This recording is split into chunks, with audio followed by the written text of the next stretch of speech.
Well, that's going to be our focus today, Naira, for the temporary halt of the disagreement between the federal government and Dangote Refinery. And we have in the house an energy expert, Olabode Sowunmi. You're welcome to Business Express. Thank you very much. It's a pleasure to be here. Okay, yeah, well, you've heard of the recent development. What do you make of the temporary halt? Is it a temporary halt? Well, we are waiting to see what happens next. I think, in simple terms, what is happening is that Dangote Refinery was getting crude oil, which is the feedstock for all the finished products, from NNPC in Naira, which is basically a subsidy of sorts. Now, what has happened is that the deal was there for 6 months, and the 6 months period is over. What Dangote Refinery is now saying is that they are going to start selling their products in US dollars, primarily because they buy the feedstock, which is crude oil, in US dollars. While others may not be able to do that because of certain laws that requires that Naira become the legal tender in Nigeria, in the case of Dangote Refinery, it's in a free trade zone. So technically, it is not in Nigeria. In fact, anytime it sells fuel into Nigeria, it's actually exporting, in technical sense, the product into Nigeria. So that's basically it. However, on the macroeconomic side, is that because he is going to source his forex from within the Nigerian market, once he begins to source those hundreds of millions of dollars every day from the Nigerian market, there will come pressure on the Naira, and the Naira to dollar, which has stabilized for some weeks now, Yes. will now start to fluctuate again. The implication of that is that there will be a resumption of inflation, which will run across board. So I think that's where the concerns are for everybody. But the good news, as we have heard, is that the government has brokered peace talks between the NNPC and Dangote for this week.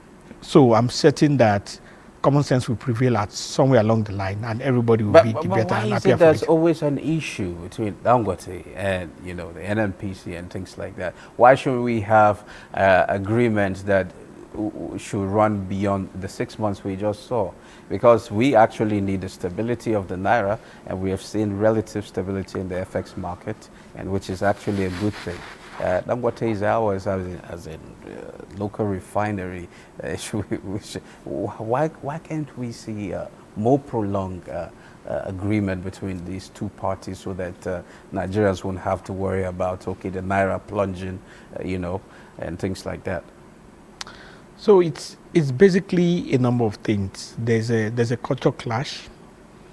The NNPCL has been part of the industry forever, probably since the 50s.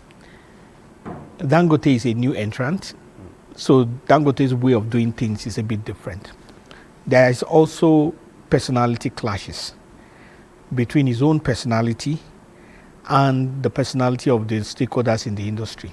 Another thing, do you see this somehow related to we've seen so far, there has been issue with the way he's been actually deciding on prices, and the price of petrol seems to be going down, and it seems like some independent marketers are somehow not, you're not happy with the situation of things, saying that it affects the way they do business. If at all, if that will happen, there should be, some sort of notice or something like that.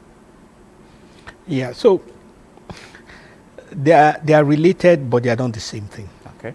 In the sense that the issue between the marketers and the Dangote refinery is that the marketers are claiming that Dangote is reducing those prices every time they bring products to the terminal, to the ports, and it deliberately reduces those prices to below their their cost price, so that they will make a loss.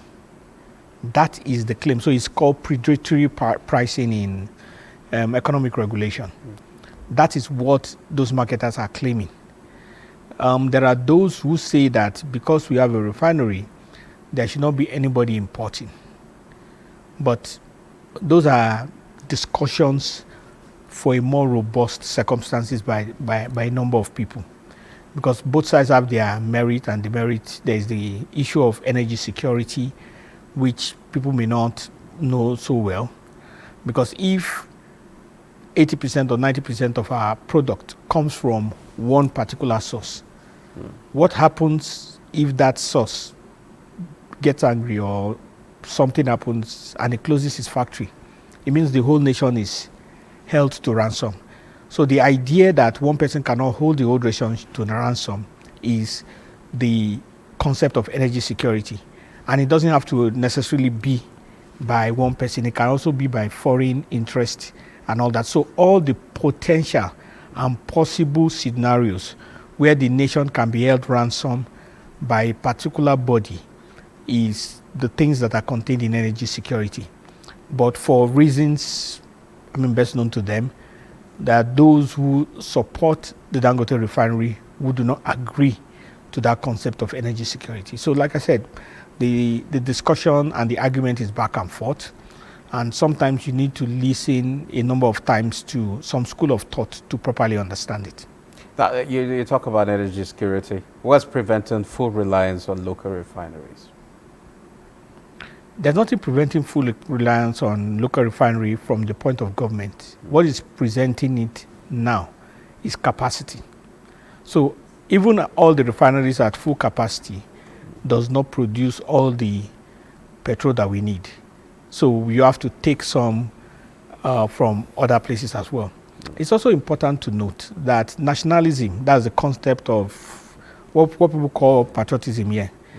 Not necessarily patriotism, the idea that anything Nigerian must only be done by Nigerians.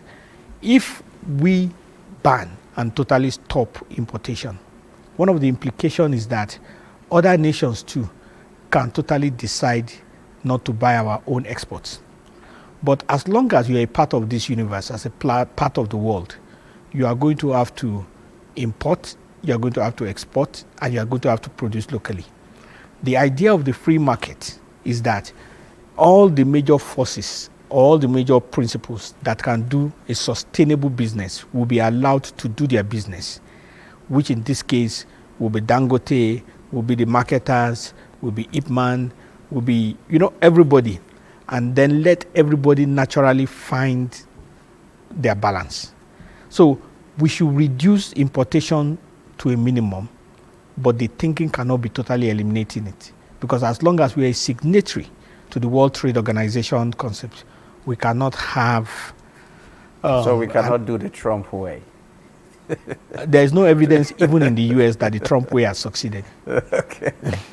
So what do you think we should do to actually position ourselves to be, to majorly reduce importation of petrol and focus on, our local, the things to boosting do our local capacity? Yeah, the main things to use to reduce the, is to produce more. So there has to be more refineries with greater capacities, and there hasn't been those things. So it's basically that. Okay, how does importing through multiple, talking about where do we go from here with this temporary suspension? Now you look at the situation in the FX market, how this would definitely, nobody has actually come out to say, okay, there's possibility of, okay, we extend this, though you have given us, idea, there's possibility, an agreement will be reached. So where do we go from here, actually? So we have to allow all the forces and personalities that are trying to make an intervention to do their work first. It is after that we will look at where we can possibly go. Because right now, where we will go is dependent on the outcome of those intervention meetings. Because if there's a resumption of the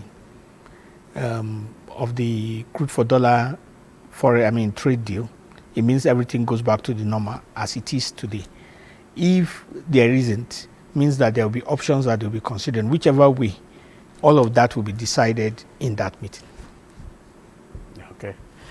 Thank you very much, Olabode Sowunmi. It's a pleasure having you on the program. It's actually, before I realized the time was actually gone, you know.